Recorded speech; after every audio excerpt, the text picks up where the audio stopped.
Daniel, hi. Welcome to the Delphi Economic Forum of 2020.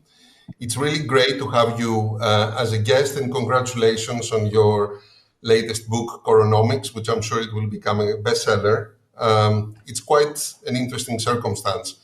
The Delphi Economic Forum finds us, of course, in a unique context that the pandemic has hit the global economy, and you're the one that has always warned that there are a lot of challenges in the global economic system. So has the pandemic hit what was a robust system, or would you say that there were cracks already, that the pandemic was somehow the last straw? Well, the way you ask, my answer, first of all, thank you very much for having me.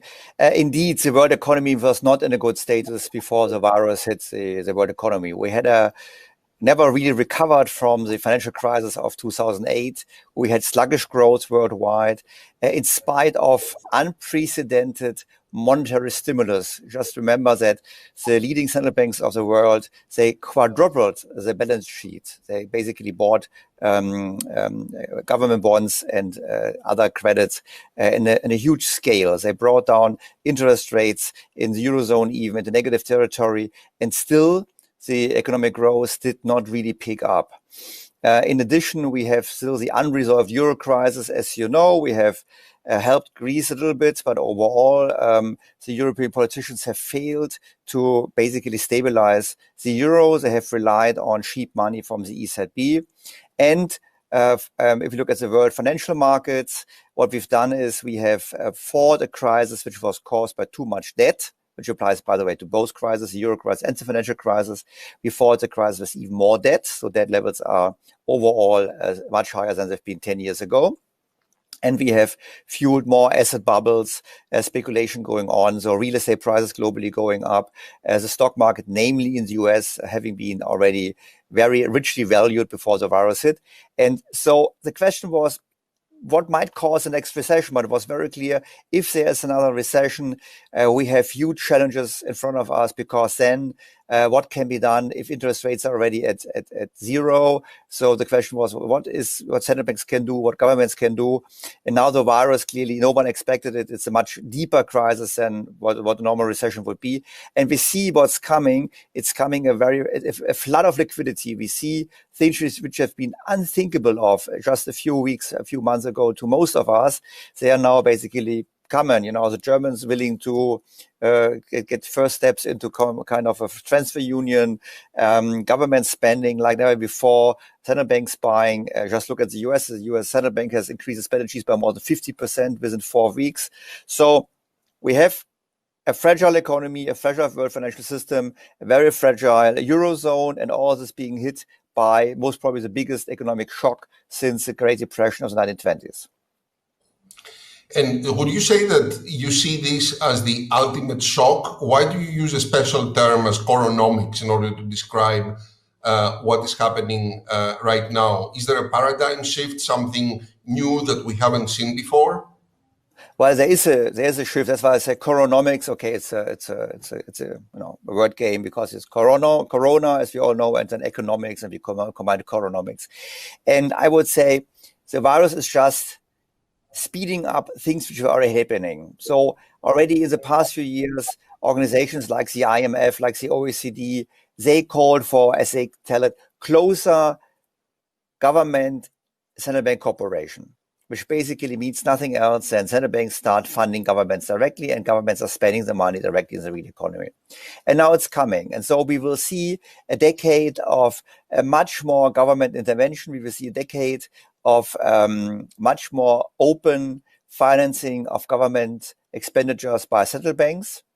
And this is clearly a game change. And I think basically at the end of the decade, we will see more of a fundamental reform of our financial system. We might even discuss moving to sovereign money. So basically taking the right away from private banks to create money and just say, okay, we only have official public money. All these things might come at the end of the decade. But first we will see more government spending, more government intervention, direct funding of government expenditures by the central banks, all not only to fight the immediate economic impact of the virus crisis, but moreover to deal with the legacy issue of too much debt we are having in the world economy. And I have to say, there is always a provocative Daniel in every book, in every article, etc. But this time I found it quite provocative that when the whole world is talking about a restart, you're talking about an artificial coma. So can you please tell us what this artificial coma is about? And even though since you first published, there have been all these bold moves, do you still believe in this artificial coma? Well, the artificial coma, just to Vassilis, to be very clear, I think I've got two bold proposals in the book. We should talk about the second one as well, because I have also an idea concerning how to deal with government debt in the Eurozone. But if you look at the coma, the idea was to say, what happens to the businesses, to the economy is different than the financial crisis. You cannot blame an airline for having problems these days, because they have problems because no one is flying anymore. It's an external shock. And so I said it would just be fair to assume we just don't have any economic activity for a quarter. So we just assume everyone is shut down, no one gets income, no one pays interest, no one pays anything. We just assume a quarter doesn't take place. This would have been the artificial coma. We all know it's difficult to achieve because people still get pension payments, people still have to buy food and so on. So it doesn't work this way. And therefore, my initial idea was to say governments should treat businesses in a way that for them, after the shock, the world is the same as before as a shock. So because, look, I don't know about Greece, but if you take just Germany, in Germany, companies now have to take on debts. They are offered debt to deal with liquidity issue, which is fine. But after the crisis, they still have the high debt levels and they have to pay back the debt. And paying back this debt is going to be a drag on economic growth. It's been a drag on innovation, on investments. And therefore, it would have been better for the government to say, look, we all behave in a way as if it didn't happen. So this would have been the artificial coma. Now my proposal is to say governments have to be much bolder in doing private sector debt relief, because no one is to blame for the debt they had to take on in order to survive during the crisis. So I like that. The question is how then the banking sector will deal with that, because if we just say that, you know, there is well, no, it should not be taken on by, it should not be taken on by the banks. Sorry, it's a technique. I was just say it should not be taken on by the banks. It should be taken on by the public sector. So basically, of course, the banks should get the money back. It's just a question around the government taking on these debt levels, and then we come to the point of how do we deal with the government debt. But the first step is take on the debt away from the private sector companies, take it on the balance sheet of the government, and then deal with the government debt. And of course, the banks should not take the burden. So let's move then to how to deal with the government debt, especially in Europe, where we have quite a hefty government debt in most countries. And that's something you have always been talking about. And maybe to add to that, what do you think Europe is doing right with this bazooka state aid or European aid that is coming? And of course, it's favoring many countries like Greece. And overall, if you compare what Europe is doing and what the other governments are doing, the US, China, and so on, what are they doing right and what are they doing wrong? Well, first of all, the US is much more aggressive, because if you look about the sums being mobilized in Europe, it's mainly Germany is mobilizing money. The other countries can't afford so much. So if you look at the size of the government stimulus, the US is spending much more money than the Europeans are. If you now come to dealing with government debt, I think it's good the politicians have now accepted the fact that some countries, notably Italy, I don't talk about Greece because we spoke about Greece and we all know that the market value of Greek debt is already much lower because of low interest rates and long payment periods, etc., etc. So Italy is more of a problem. Spain is more of a problem. And if you're honest, France is also more of a problem. France actually having the highest debt level of all if you combine the private sector debt and the government debt. So the good point is that even German politicians have now accepted the fact that you cannot help Italy with more government debt because the government debt level is already too high. So therefore comes now the program which was proposed by the Commission, and which is clearly going to be in some discussions until we will see, and we all will see this discussion. But the point is, it's much too small. 750 billion is not going to do it. We will rather talk about 1,000 or 2,000 billion if we are serious. And secondly, even if we give it as a grant and so on, it's not going to fix the problems of Europe, because in contrary to popular belief, Germany is not as rich as one thinks. You know, Germany can pay a bit more. German taxpayers can pay a bit more. But if you then look into the numbers and you see, okay, in reality, private households in Italy are as rich as the Germans. Some data shows they're even richer than the Germans. There comes up a discussion where people say, is it really fair to transfer this money? So I doubt that this is going to be the solution. My proposal is a different one. I would have said, instead of now trying to mobilize some additional credits and some additional money, what the European government should do is the following. They should put together old debt. And in my book, I'm very aggressive. I say, let's take 75% of GDP. So every country, including Greece, including Portugal, Spain, Italy, but also Germany and Austria and the Netherlands, everyone can put 75% of debt relative to GDP into a joint fund. I call it debt redemption fund. And this debt redemption fund basically is then served by all governments together. But in reality, it's not served, because what we would do is the following: we would refinance it by a loan from the central bank, of the European Central Bank. And we would say, okay, this fund, this debt is interest-free for the next 100 years or 200 years. And therefore, over time, and we all know how inflation works, over time, the big amount will become smaller and smaller and smaller and smaller. The big advantage is, as we are currently with a shock in a truly deflationary environment, which means price pressure, it's not going to create inflation. The second point is everyone benefits. And the main criticism of Germany is a trade surplus. So Germany could then, with lower debt levels, lower taxes, support investments in our own country, support consumption. So we fly more to Greece for vacation and so on and so on. All this would help to stabilize the Eurozone, and it would be fair because everyone benefits from this joint redemption fund, and it's not just transferring money between countries. So my proposal is much bolder than the proposal of Mrs. von der Leyen, because I say, don't talk about 700 billion. I think it's about more. I talk about 8 trillion if you go in this direction of 75% of European GDP, and pool it, bring it on the balance sheet of the central bank, and then everyone has lower debt levels.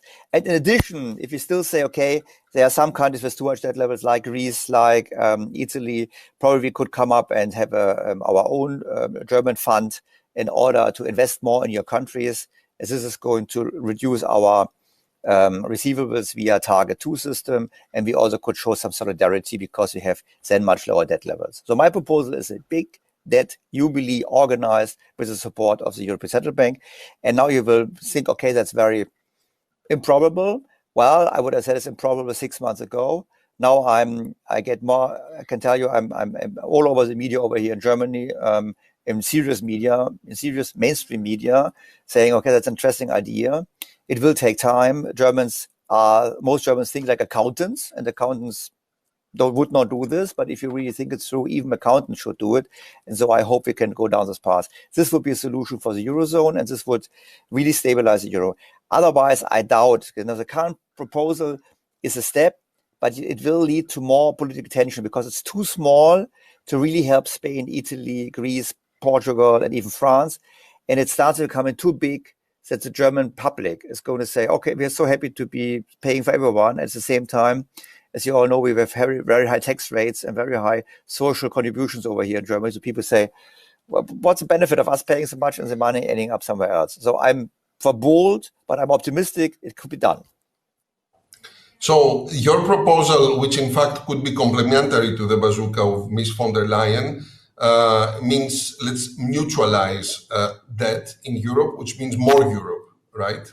Yes, but past that, I would not, as long as governments, and that's the case, don't want to give up their rights on taxation, on social standards, etc., etc. That's no one wants. We don't have the United States of Europe.